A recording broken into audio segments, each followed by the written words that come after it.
Hello, everyone. Welcome back to CryptoCache. Thank you so much for joining me here today. We're going to take another look at KuCoin. Before we do, we take a pick up Bitcoin, see what's going on over there with that bad boy.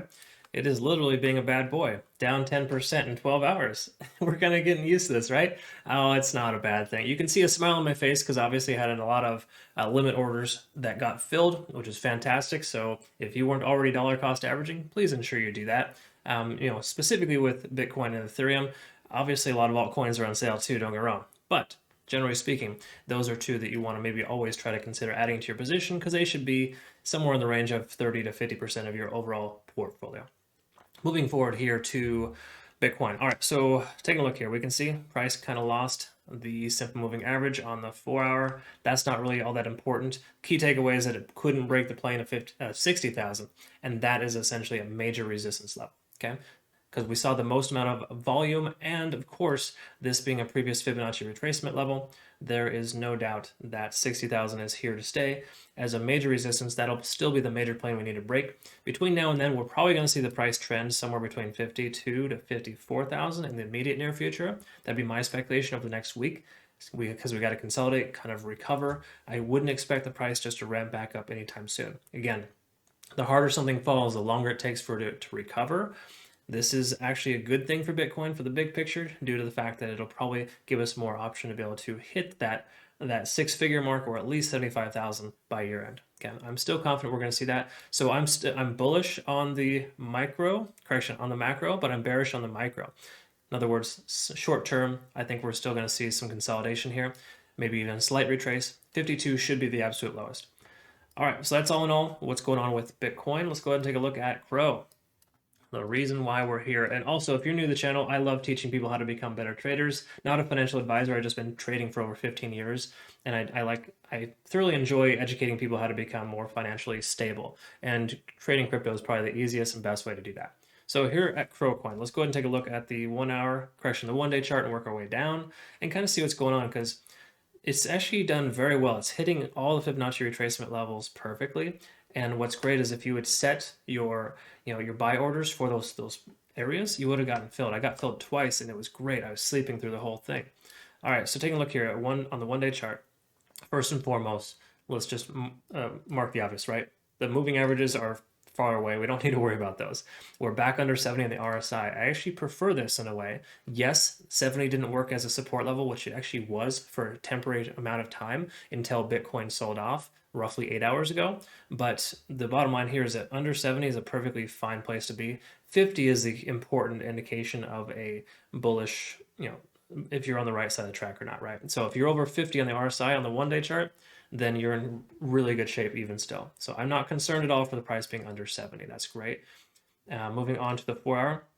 This is what I was referring to here. If you take a closer look at this, right at this point, which is essentially the major Fibonacci retracement level, about just say round number 74 cents. 74 cents was holding as a nice support there for about 12 hours. It lost support because if you look at Bitcoin, that's right when Bitcoin tanked right here at this point. Okay, so all in all, KuCoin is doing very well. It probably would have held right at 74 cents if it wasn't for Bitcoin selling off at that point in time. Because no matter how you look at it, all coins have to be impacted. I mean, there's rare anomalies. Crow is no exception. It was on the downside, so it had to go down further, right? There's that sentiment there where overall, if a coin's getting sold off, it's going to sell off further regardless how strong it is because Bitcoin's selling off. It's kind of natural law of Bitcoin dominance doing its thing, right? It's a whole back end thing, but it basically affected KuCoin in the sense that it pushed it down to the next major Fibonacci retracement level, but it held as well. So you can see 66 cents kind of reaffirming itself, kind of flexing its muscles there in the sense that it's a good, strong support. Okay, so all good stuff there for Crow. I like that. So bottom line here, you want to still consider to continue to dollar cost average. I think we're in good shape. One other thing to note too is we're above the 50-day simple moving average on the 4-hour chart presently. That's a good sign. If we can hold above that, then we're going to be in good shape to see the price continue upwards. But obviously, weird stuff happens in those moments when Bitcoin sells off by 10%. Taking a look at the 4-hour RSI. Traditionally, this is not a good thing, right? Normally, an RSI under 50 is not great. What that basically just means is we have a tentative resistance level right around 50 on the RSI. That's a very common place. What that also means, though, is if you look at the price action, you can see that pretty clear as day. This major Fibonacci retracement level of 73.5 cents, 73.5 cents is working as a resistance level, right? So once we break that plane, we continue to progress upwards above the 50-day simple moving average. We'll be back up over 50 on the RSI. So I think this is temporary, but traditionally speaking, when you see the price under 50 on the RSI, that is referred to as bearish sentiment. So we're mostly on a bearish divergence. You can see it pretty clear here as well. No surprise, right?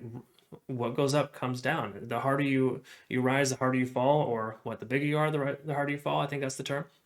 And KuCoin got really big. It got too big for its britches, no matter how you look at it, and it got really overextended. I mean, I was telling us this for days, right? Not to say I told you so. Obviously, critical mass happens, right?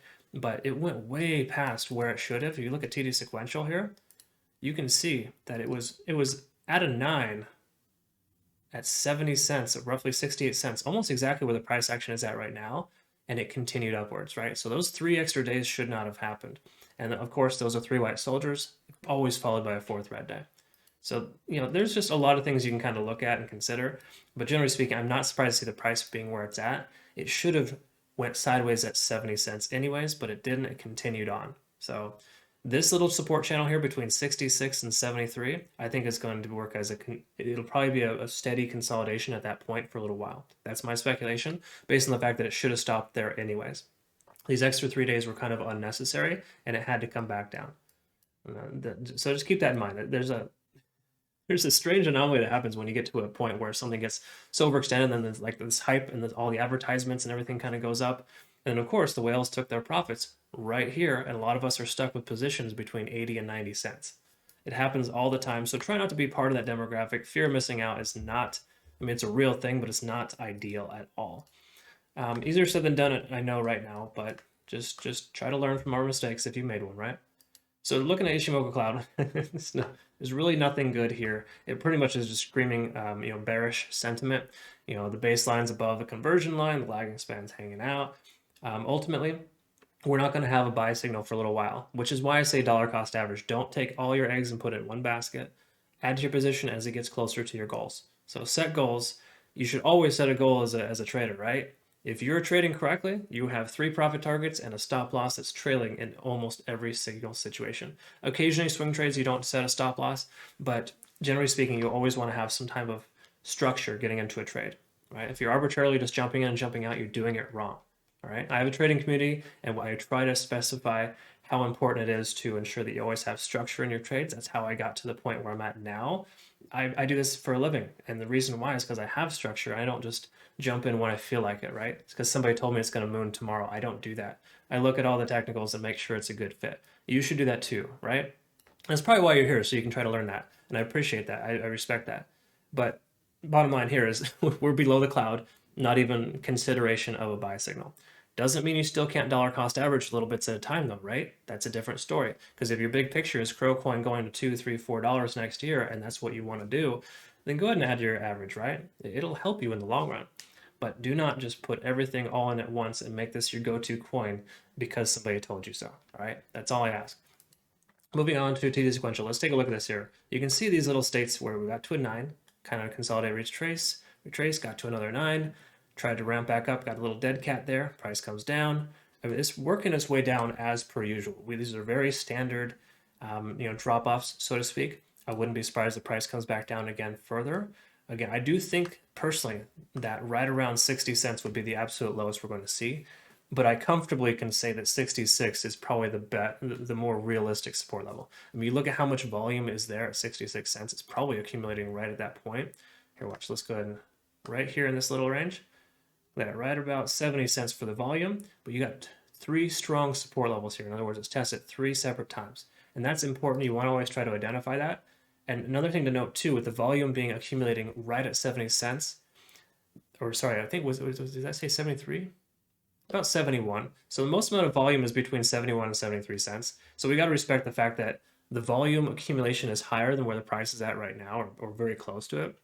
That could very well work as a resistance level. That's why we saw 50 on the RSI on the 4-hour chart being right at 73 cents. That's the same thing. That's where that The relative strength index is kind of, it works with volume in a lot of ways, where we don't really see it if we don't look at it, but volume accumulation in certain areas works as a very strong support and resistance level. It's very similar to the volume weighted average price on the 15-minute chart, right? So if you pull up the VWAP lines here, you can see that we dropped outside these standard deviation lines, and that was a bad thing. That's why the price had to come back and correct itself. You can also see in the history here that KuCoin did very well of just staying right within those lines, the standard deviation lines for the volume weighted average price, and it held it in place. Okay.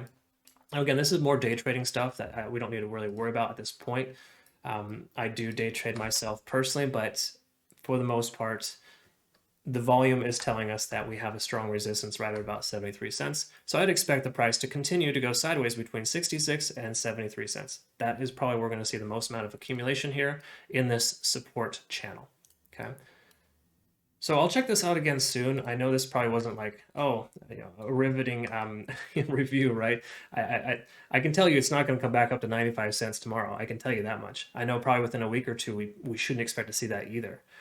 What we should expect is consolidation and or further retracement based on the simple fact that it jumped up way too hard, way too fast. Yes, it was a good, healthy bull run, but every bull run has to come to an end, and the bears need to take their profits, and they're doing that right now. So don't be part of that crowd that just keeps on FOMOing in because everyone else is telling you that KuCoin's the next best thing. If you believe in it, all good, dollar cost average. For right now, I do not recommend putting all of your eggs in this basket. And I do recommend also just being smart and respectful of these support and resistance levels. I can comfortably say 66.6 cents is a strong support level for now. That's what we got to work with. And we also furthermore need to note that 73.5 is a strong resistance, okay? So until we break one of those two planes, we're going to be in this position right now where we're going to probably see some sideways consolidation and some sideways action for some time. At least that's the hope, right? Because we need to have some consolidation before we have the next big increase. It didn't consolidate enough to have this massive increase. That's why it's coming back down halfway from where it started. All right, so hopefully you found benefit here. I know I got a little preachy here today. Sorry about that. If you learned something new, go ahead and comment below. If you didn't, that's okay. Maybe next time you'll learn something. And I hope that you have a fantastic rest of your day. We'll see you in the next video. I'll just continue to cover Crow every single day to make sure that we're on target here and we get where we need to go, because I get probably the most amount of volume in requests for KuCoin and Gala right now. So I like to make sure to respect that. Thanks again for your time. We'll look forward to seeing you in the next video. Have a great rest of your day. Take care.